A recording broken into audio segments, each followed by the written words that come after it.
everyone, and thank you so much for tuning in. It's great to have you here with me. Thank you so much. As you know, this week has just been an ongoing amount of volatility and craziness. You've been hearing me talk about the financial markets every day, and yesterday certainly wasn't a day for those who are risk adverse. It was one of those days where, like, can things get any scarier? But as things will be in the financial markets, what goes down sometimes must come up. And that certainly is the point for today. So today the Dow closed up 140 points and the NASDAQ closed up 185 points.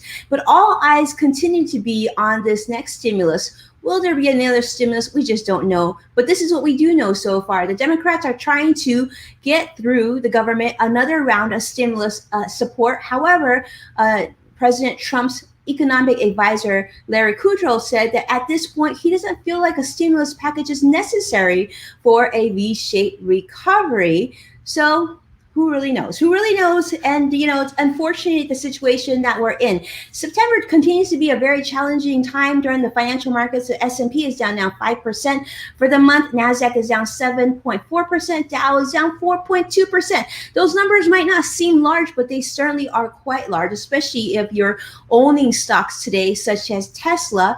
You may have seen your position drop tremendously as Elon Musk announced that, unfortunately, on Battery Day, doesn't look as positive, rosy numbers as he was hoping for, as cars and batteries continue to be on delay as well today. But the big news today is Amazon did very well. Amazon was up 5.7%, and as tech continued to come back some from yesterday's fall.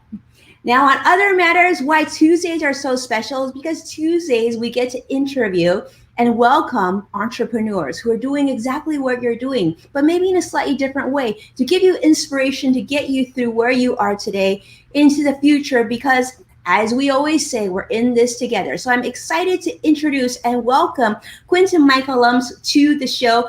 We're going to just go by Q, because Q, is that okay? Can we call you Q? Because I feel like, although we've met a million times, that we're going to be friends today. Are we going to be friends? Yeah, we're friends. We're friends already. You complimented my dog, so that's all that matters. But you can call me Q.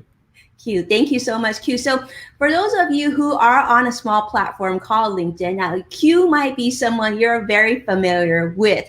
Now, Q has certainly a very large presence all over on social media, but especially on LinkedIn. And, I met Q. I had an opportunity to meet him, I want to say a year or 2 years back. It seems like, I don't know, Q, it's hard to keep track of the days these days. It seems like I don't even know what I had for lunch. Who knows what?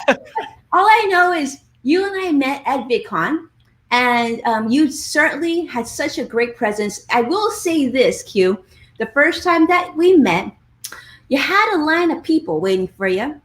You had this beautiful hat on. You had just come off stage, and I remember, like, he's as cool as he seems on camera. He looks as cool in person. And I remember getting to talk to you for just for a nanosecond, because I think we had to go to another session. I think you had a lot of people to talk to. But I remember something that you shared with me that really stuck, even to this day, was the importance of making sure that you had a brand and then figure out what that looked like. So Q, maybe we can go a little way back.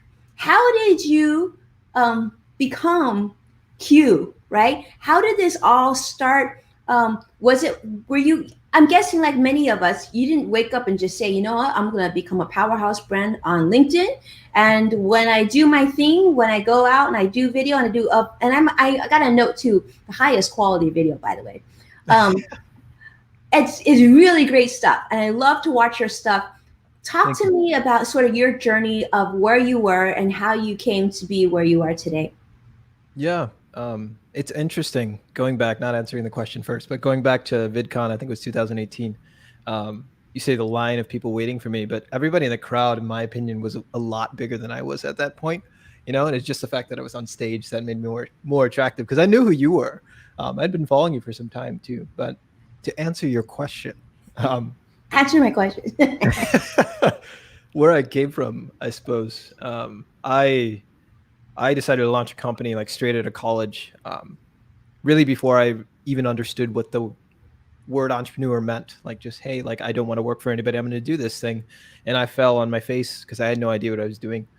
After that, I moved into the agency space and I pivoted from everything you can think of, like social media to content marketing to just working with real estate clients to eventually moving into personal branding. And the interesting thing for me is that I recorded a video every single day for 365 days plus Wow. during like throughout all of that journey.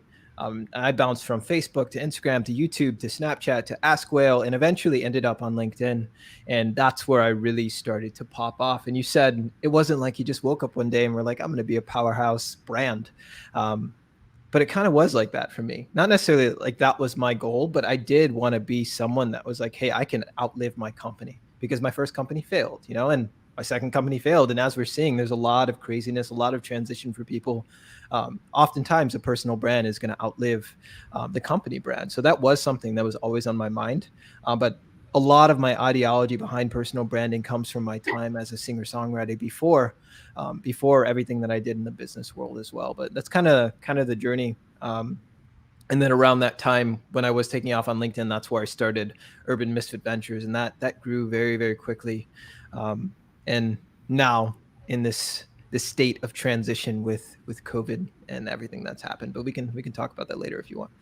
Yeah, I want to talk about that, and I really want to circle back because you talked about the importance of not just having a company brand, but making sure that your personal brand outlived your company brand. And I think that's really powerful because I think a lot of people have identified themselves through the years as, I work for such and such company, I work for this company or that company, or I work in this industry. But that can quickly change, right? We can quickly transition to working and identifying with a corporation to literally, so now what, right? Now, I think a lot of people are going through that transition now where they're getting laid off or they're being furloughed or they're feeling a lot of insecurity and they don't have a personal brand to fall back on. So what was sort of that aha moment for you that you understood and you realized the importance of not only building out your company brand, but your personal brand? I think in many ways, Q, your personal brand has far eclipsed your company brand, correct? Yeah, I would say so. I'd say for me, it was really like the first company because this was my first time being an entrepreneur, you know, and I was transitioning and I was working with this company before, a social architecture company, just really cool stuff, you know, and everybody wanted to be my friend. Everybody's like, Q, like, let's chat. Like, It do you hasn't know changed this Q. person? What do you say? It hasn't really changed Q. But it did, you know, and then I start the company and then you've got people laughing front row at a pitch event. Like, what is he talking about? No one wanted to sit down with me. No one wanted coffee. And I'm like, wow, like I built this entire identity around this company that wasn't mine. I really wasn't a person of value. It was a company that was of value. And for me, that was a moment like, wow, like I should really focus on myself. I need to be someone that is, that people want to meet. I need to be someone that is value that I step in a room and it's like, wow, like I want to talk to that guy. So that's really when I started thinking about that. And I realized I was a musician for a long time and I already knew a lot of these things. I was already good at it. Um, and then I really started to focus on it after that first company or during that first company into the second and into the third. Well, it's interesting, Q, that you talked about, you're a musician or you're a musician and the importance of knowing that. And when you look at artists today, right, a lot of musicians, we see that time and time again, they might be associated with their band or their group. And some of the artists will try to step away from that and become solo artists. And there's always that transition of whether it's going to be successful or whether it's not, or you continue to kind of keep one foot in both areas, right? And I'm thinking that's very relatable to many people who are business owners right now too. They often will say, I'm just too busy to even think about my own brand. I got to make sure my business is afloat, my employees are paid, my customers, my clients are well taken care of. What do you say when you hear that, Q? Yeah, I think if you would have asked me back in 2018, it would have been a lot different. I Mhm. would say, no, no, no, you need to spend time on your personal brand. But I think the biggest mistake I made in company one and company two was putting so much emphasis on the content. Let's create a video, let's go put out a blog because that's going to make me money. And it didn't really, you know, eventually it did. Eventually, I was able to track that. Eventually, I put out a video and I know that I'm going to get 3 leads. But if I could go back, I would spend more time on operations. I would have spent more time on going out and selling versus on me. But I would say, to give you context, like a lot of people are struggling with business right now. A lot of businesses are struggling. Like my company lost a lot of money at the beginning of COVID. In full transparency, we're deciding to shut down. I'm kind of excited. We're not excited about it. Like it's sad. It hurts. But I'm excited about what's next. But I still have leads in my inbox because of who I am, and the time and effort that I've put into my community, that I've put into content, the conversations that I've had. I still have I still have leads in my inbox every single day just because of the personal brand. So I'll say it's important. It's very, very important, but think less of brand. Like, don't think of brand like a traditional marketer. It's not like, hey, yeah, here's my logo. Here's my tagline. Like, here's my color scheme. Again, I was a musician. So think of your favorite musicians. You don't just like them because of their voice. You don't just like them because they rap cool, because of the way that they dress, because of a hat that they wear, because of what they write. You like them because of all of that and how they make you feel. If you can think about it like that, you're going to be far more successful. And then it's not going to weigh you down, because you're not going to be like, hey, I need to write 5 blog posts today so that I can reach and build a big community, But if you think of it more holistically, this is who I am, you're going to be far more successful than here's my logo, here's the aesthetic, et cetera, et cetera. Q, that's really powerful. I mean, to really put emphasis on how you make others feel, that's powerful, because it really is, like you mentioned, a holistic outlook of building your brand, but also the importance of focusing on operational and the sales aspect of your business. And I want to thank you for being so honest with us and really stepping up. And I think sometimes we see a lot of social media influencers and the who's who of the social media conferences, the speakers and whatnot, and you look at them and you're like, wow, look at how much they built. Wow, I can't believe he can chug out that many videos and that many blogs. But then when you peel the onion, the realization that there's so much struggle there as well. And so you spend so much time building your brand. And as Q has mentioned right now, it's a long game. It takes a long time. And the long game is also very costly, right? It can put havoc on your finances, but it also can weigh on your psyche and your ability. So thank you, Q, for sharing that. I think what this is also a great reminder of, this is something that you've probably heard me talk about even just recently on Fox Business and Digital Trends, of the importance of keeping your 9-to-5 job. And if you can, keep that as long as you can until you get to a point where you can start to build out your side hustle, until your side hustle can replace your income. Probably a great idea. So, Q, when you talk about this, I mean, like you said, you're going through transition. Now, I want to give you some good feelings here. And I know, Q, you already know this, but some of the best businesses are built during the most difficult times. You've heard this many times. I am a total proof of this. So I am a longtime financial advisor, and I built my business during the financial crises. When nobody wanted to hit the phones, I was cold calling. When nobody wanted to talk to anybody, I just kept trying, because it's easier to go from zero to something because you're already at zero. Yeah. I mean, it's harder when you built something really big and then you fall. But like at that point, I was at zero, so it wasn't much to lose. So we just built. And the good news is, like you shared, is that you have your personal brand. The leads keep coming in because they know the quality of work that you do. So Q, I would love if you could share a little bit about this. When we talk about people on social media channels and whatnot, you and I hear this all the time. People are saying, you know what? You can start building your brand today. You can start making a presence. You've got a smartphone. You got everything you need. But one thing that I've always admired about your work, Q, and something that our team holds very highly, is the importance of having high quality content, right? It's not just doing content for the sake of content, because I always call that sort of vanity content. But if we're going to do it, it has to be something that I would want to watch and enjoy, visually stimulating, and that's obviously a value that will help me win something in my life. And I feel like that's something you and I have in common. Can you talk a little bit about that? Because I know when you do video, when you create content, maybe this is from your background as being an artist, but you don't mess around. I mean, you've invested a lot of time and effort and resources. Give us an idea of sort of your inspiration to doing that. Yeah. Um, Recently I've been struggling a lot with content, not necessarily creating it, because I have been creating a lot. I just haven't been putting it out. And that's been intentional. I wanted to be silent and just listen and not contribute to the echo chamber that is certain circles in the social media world. Um, but again, just taking it back to the basics of being a musician, you can't put out crap. Like you can, like people will laugh at you, cool, but you've got to build that base community. And a lot of that comes from being a good person and creating cool stuff that people resonate with, being connected to your community. Like plain and simple. I think a lot of people are like, they look at what's going on and they see, how can I do that? Versus they looking at what's going on and saying like, how can I do something that's not being done right now?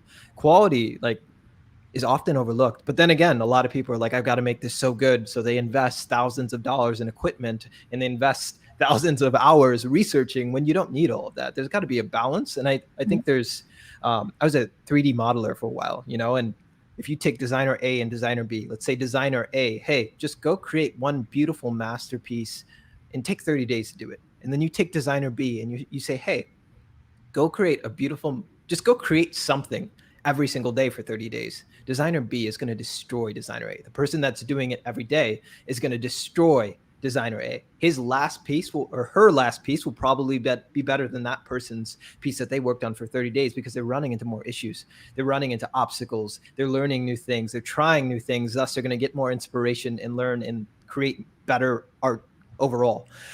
So the more you're doing it, of course, the quality is going to come up. So I would say don't sacrifice the quality, but still try to get things out often. Still try to do more, because you'll learn more. But for me, again, it goes back to building that community. People will only remember what you did last. It doesn't matter what you did yesterday. It doesn't matter what you did a year ago. It doesn't matter that I was speaking at VidCon in 2018 or Inbound in 2019. It matters, what am I doing now? And that's what people are going to remember. So right now, Q, you are listening a lot. You said you're creating a lot of content, but you're sharing it out. And you said that's intentional. So I feel like you're going through sort of a rite of passage, if you will, right? Talk to us about that rite of passage. I think what I'm hearing is something that we continue to hear a lot of people going through, maybe privately, but they're not. I think they're not they don't have the platform to share that you do. What sort of responsibility do you feel like, as someone who a lot of people look up to? You're a well respected content creator and have been for a very long time.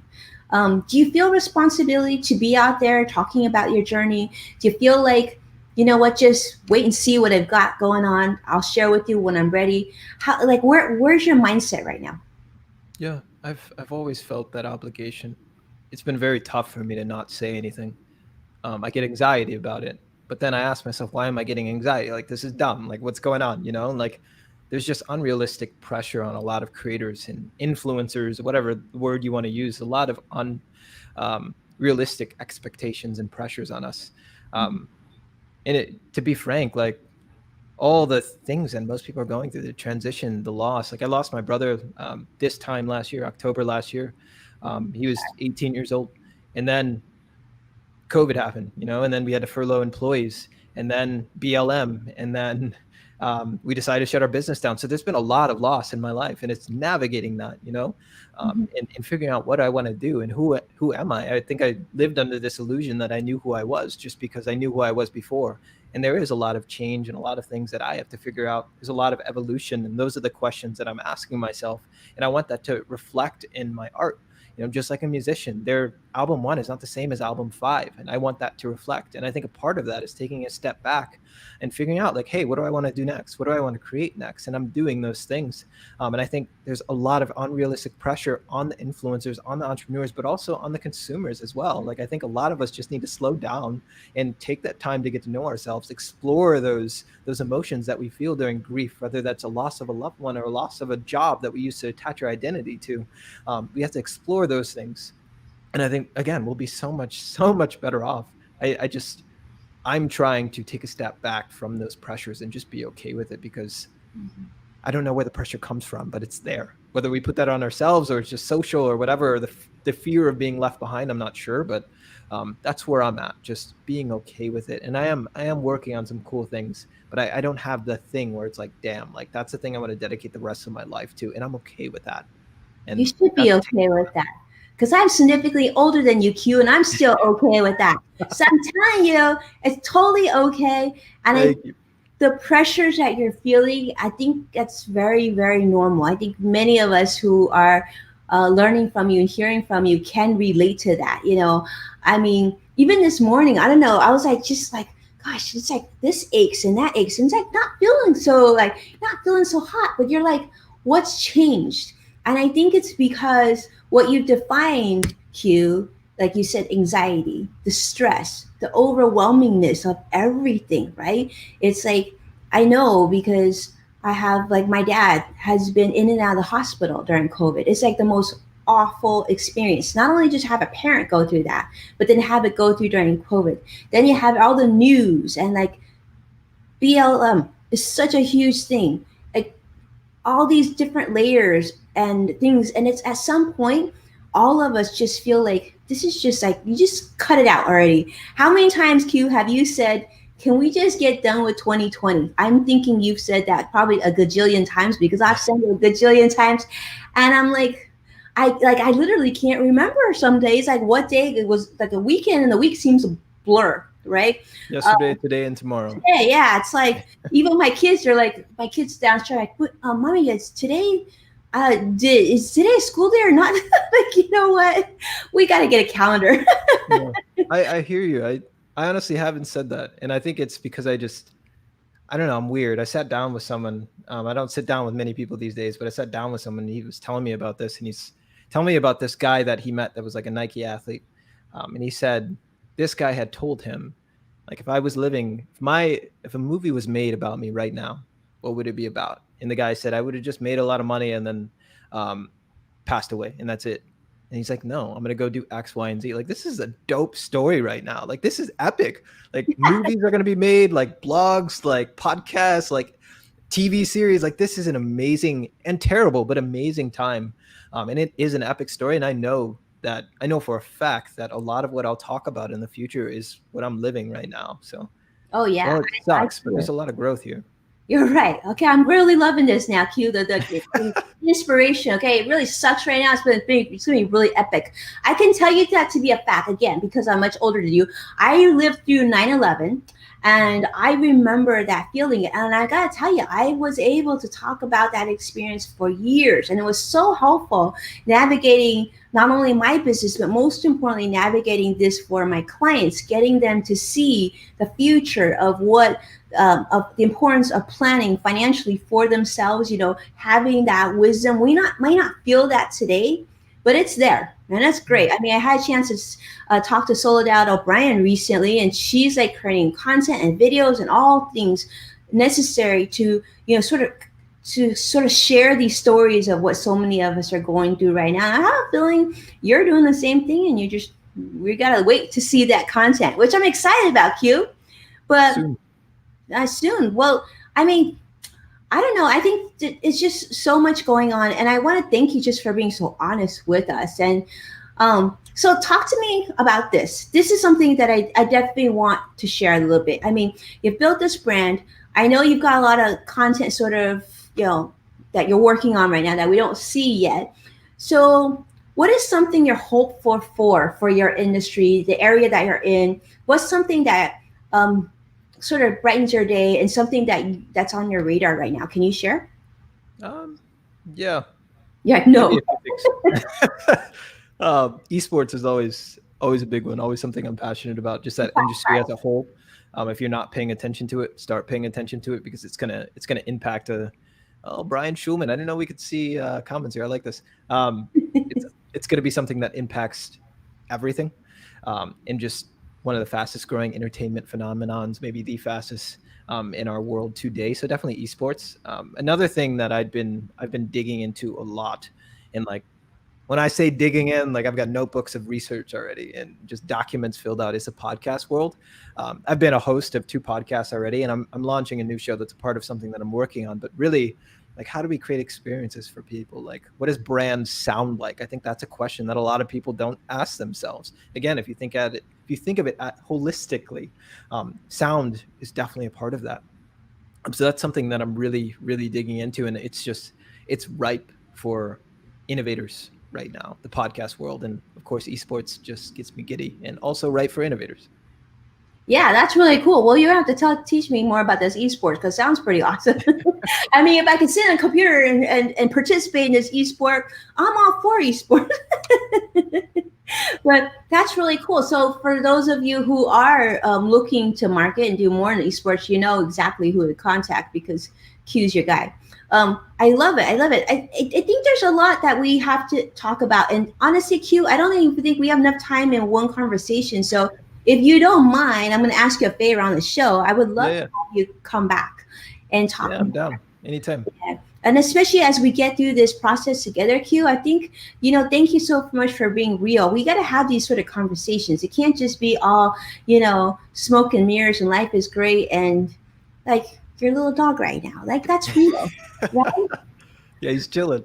He's chilling. He's happy. He's like ready. He's expecting you to sing to him probably. But yeah, he is always. But here's what I'm gonna do. So we're doing something really fun today because Q is awesome, as you all. If you weren't a Q fan already, I'm sure at the end of this right now, you're like following him like crazy because he's a good guy to know. Let's do some speed round. What do you think? Shall we do this, Q? Let's do it. All right. So here's the thing. I'm gonna ask you some questions that I think that those of you who are watching probably would love to ask you if you were here with me right now. So let's do really fun. Number 1. Okay, because we just established that you're a LinkedIn king, all right? Best LinkedIn tip for those who are seeking a job. What's your best tip? Yeah, I'd say engagement. Something that's definitely underutilized. Even like engagement on your own thing. Like sometimes I'll post a video, let's say it's about loss of identity or evolution of identity. Going in and commenting on my own posts opens up the door and tells people how I want them to engage. But of course, on top of that, engage with the people that are hiring, like find that person that from that company that you're wanting that is in charge of that, or someone that could introduce you to the person that is in charge of that and comment on their stuff, be a familiar face so that they recognize you when they see that resume come through the email. Where do we send resumes these days? Resumes. I think that's only LinkedIn, and we just use LinkedIn profile, right? Yeah, that. I haven't applied for a job in a long time. Well, that's a good thing. I have applied for a job for a long time either, but I will say LinkedIn is really, really helpful, especially when you assume that if you're on LinkedIn that you're open to opportunities. Really, really awesome. All right, number 2, best tip to build a brand, Mr. Q.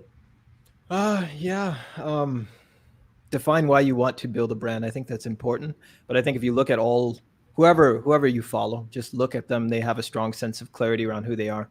That self-awareness, it's something you hear a lot of people talking about, but if you don't know who you are, no one's going to follow you. If you don't know where you're going, no one can follow you. If they don't know where you're going, no one can follow you. So really get clear on that and then why you want to do it in the first place. In terms of tactical, identify what you're good at. I think some of the best advice that I ever received was don't look at mastering one thing specifically. So Q, you're not the master of personal branding because there's so many people. If you just look on LinkedIn, like personal brand expert, personal brand strategist, whatever, there's a bunch of them. But instead, what's the intersection of the skills that you have? So for me, it's like strategy, business and entrepreneurship. I love experiences in video games, human behavior, and there's a bunch of other things nested in there, but identify 3 to 5 things, that cluster of skills or interests that you have, and master the intersection. Don't worry about being the best at one thing, but be the best at all of that together. Master to intersection. I'm loving this. And also, thank you so much, Q, for letting me be okay with all my Nintendo Switch time right now. So I'm feeling justified right now because let me tell you, I was like up a little bit too late playing Overcooked with my kids. But I'm about it. I like it. I feel like it's good because Q just said it was good. All right, number 3, best tip for networking on LinkedIn. Okay, beautiful. That's short and sweet. I love it. Oh, no. You're saying networking on LinkedIn? No, I want to say like network in general. What is your superpower when it Oh comes yeah. to Yeah, network? I'm big into human behavior. Something that's really cool that anyone can do is, I think it was popularized by Chris Voss, who's a FBI negotiator. It's called mirroring, Hmm. um, and essentially you're listening and then you're repeating back, let's say 3 words.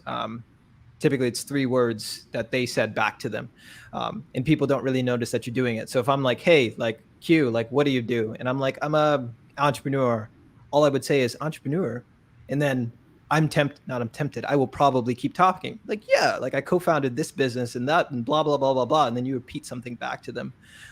Mirroring is a really good tool in networking because one, people don't really notice when it's happening, even if they know what that is. But then they love to talk, and they'll keep talking. And then that trust is going to be there and they'll more than likely want to talk to you again in the future. So mirroring is a good tool when it comes to networking. It's a great tool, and then also I think it's very helpful because it trains you to listen, Yes. and we all need to listen a little bit more. So I love that. Thank you so much. All right, next question. All right, favorite LinkedIn feature. Mm, I would say the search bar. That's my buddy. Find I'm actually anybody that I want. you, but yeah, that makes sense. Your search is your buddy. I actually was gonna guess that you were gonna say LinkedIn video just because or live or something. Okay, so your search, I love that. This is so interesting because I always say the best class I took during college was actually the last class I took at UCLA, which was the art of search. So Mm. love that. All right, Q. Last question. I would love to meet in person. Who? Sophia Moroso. Um, she, if you're not following her, I've been following her for a long time. She's one of my biggest business inspirations. Founded Nasty Gal, and then I believe she sold that, and then she founded Girl Boss, and she sold that as well. But then she was let go of her own company this year during COVID, and she's talking a lot about that transition, that identity change, what she's doing next, and I believe she just launched her next business as well today. But she's awesome, Sophia Amoroso. Amazing. Well, Sophia, it sounds like you got to give Q a call because you guys got to get together. If nothing else, by Zoom, and we hopefully we can get enough you to bring these two powerhouses together. Well, Q, I don't know about you, but this was such a treat on my side, and I appreciate your time and your friendship, and being so honest and raw and just being transparent with us because I think somebody out here has probably been touched by you. I certainly have. So I'm hoping you have as well. So thank you so much, Q. And tell us where you're at right now in your beautiful house and where can people continue to follow you and learn more? Yeah. If by where you're at, if you meant like I'm in Milwaukee, Wisconsin, I'm in my office. But where you can find me at tag just Q on any social media platform. Otherwise, just search hashtag just Q on LinkedIn or my name, and I'll pop up. But I'm pretty much everywhere on every platform, I believe.